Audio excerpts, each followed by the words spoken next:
In a quiet house on a sleepy street, the wind whispered through the trees, and a blanket of darkness settled gently over the rooftops.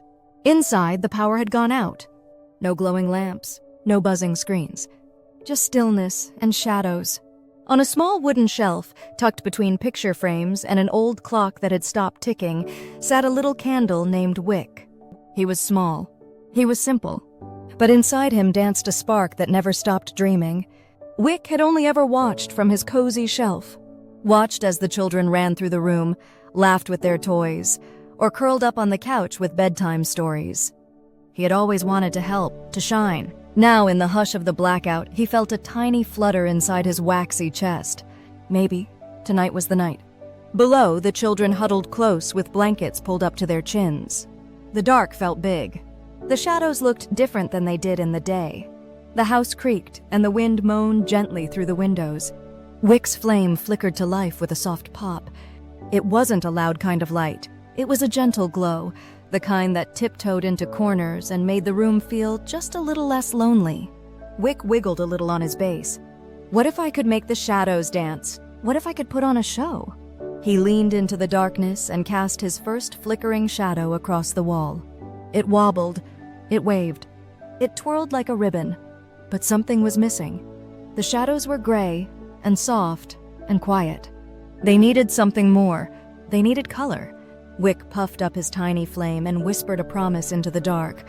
I'll find the colors. I'll find them and make the shadows sing.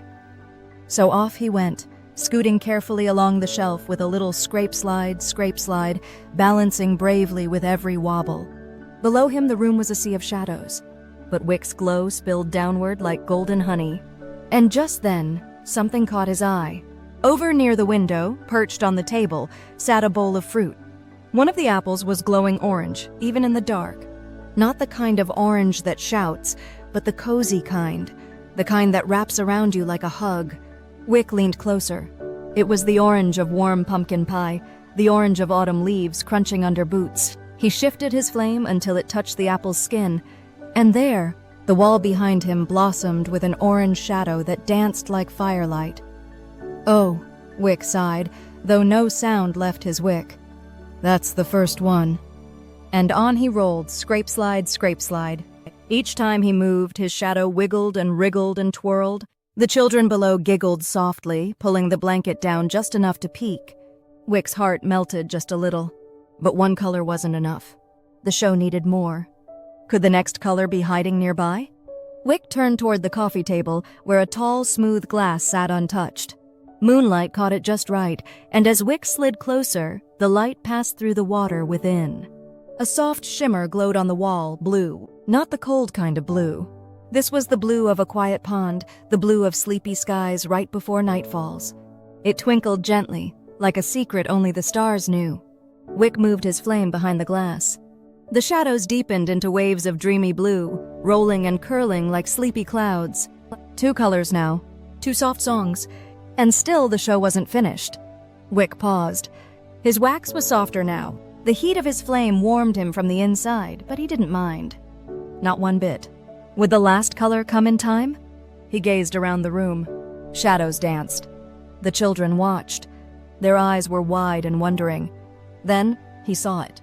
A stack of books on the floor, each one a different size.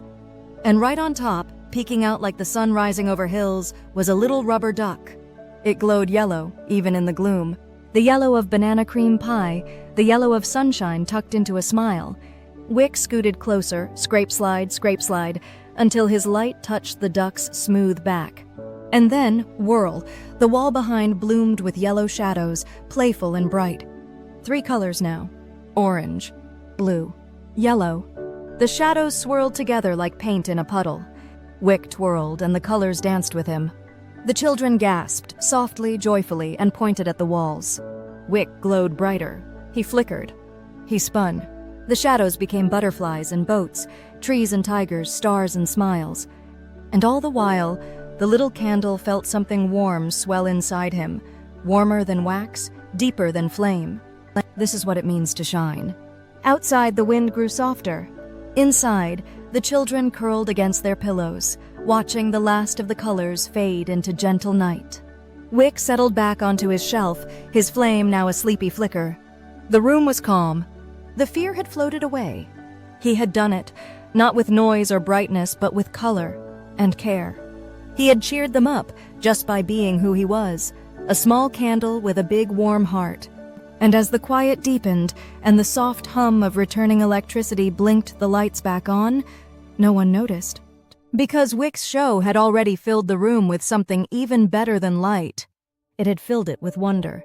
And perhaps the next time the power goes out, Wick will be ready again, to shine, to dance, to color the dark. But where will the colors hide next time? Moral: helping others feel better can be the brightest light of all.